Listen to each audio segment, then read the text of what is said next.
सुमना द्वारा सांगोपांग धर्म का वर्णन।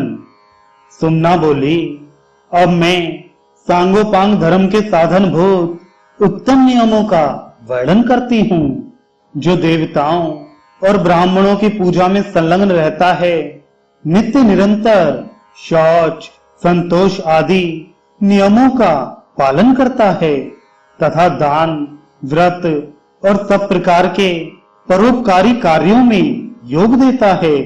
उनके इस कार्य को नियम कहा गया है। द्विश्रेष्ठ, अब मैं क्षमा का स्वरूप बतलाती हूँ, सुनिए। दूसरों द्वारा की हुई अपनी निंदा सुनकर अथवा किसी के द्वारा मार खाकर भी जो क्रोध नहीं करता और स्वयं मार खाकर भी मारने वाले व्यक्ति को नहीं मारता, वह क्षमाशील कहलाता है।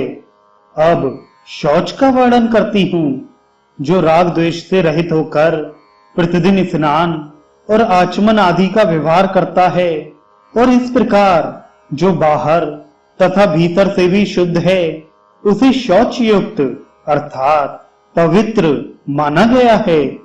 अब मैं अहिंसा का स्वरूप बतलाती हूँ। विज्ञ पुरुष को किसी विशेष आवश्यकता के बिना एक तिनका भी नहीं तोड़ना चाहिए। संयम के साथ रहकर प्रत्येक जीव की हिंसा से दूर रहना चाहिए और अपने प्रति जैसे बर्ताव की इच्छा होती है, वैसा ही बर्ताव दूसरों के साथ स्वयं भी करना चाहिए। अब शांति के स्वरूप का वर्णन करती हूँ।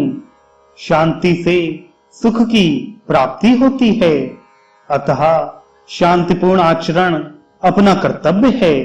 कभी खिन्न नहीं होना चाहिए। प्राणियों के साथ वैर भाव का सर्वथा परित्याग करके मन में भी कभी वैर का भाव नहीं आने देना चाहिए। अब अस्तेय का स्वरूप बतलाती हूँ।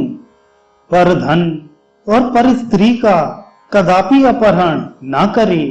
मन, वाणी तथा शरीर के द्वारा भी कभी किसी दूसरे की वस्तु लेने की चेष्टा ना करे। अब दम का वर्णन करती हूँ। इंद्रियों का दमन करके मन के द्वारा उन्हें प्रकाश देते रहना और उनकी चंचलता का नाश करना चाहिए। इससे मनुष्य में चेतना का विकास होता है। अब मैं शुश्रूषा का स्वरूप बतलाती हूँ।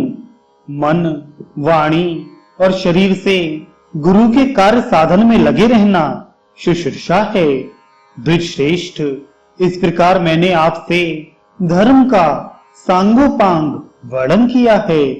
जो मनुष्य ऐसे धर्म में सदा संलग्न रहता है, उसे संसार में पुनः जन्म नहीं लेना पड़ता।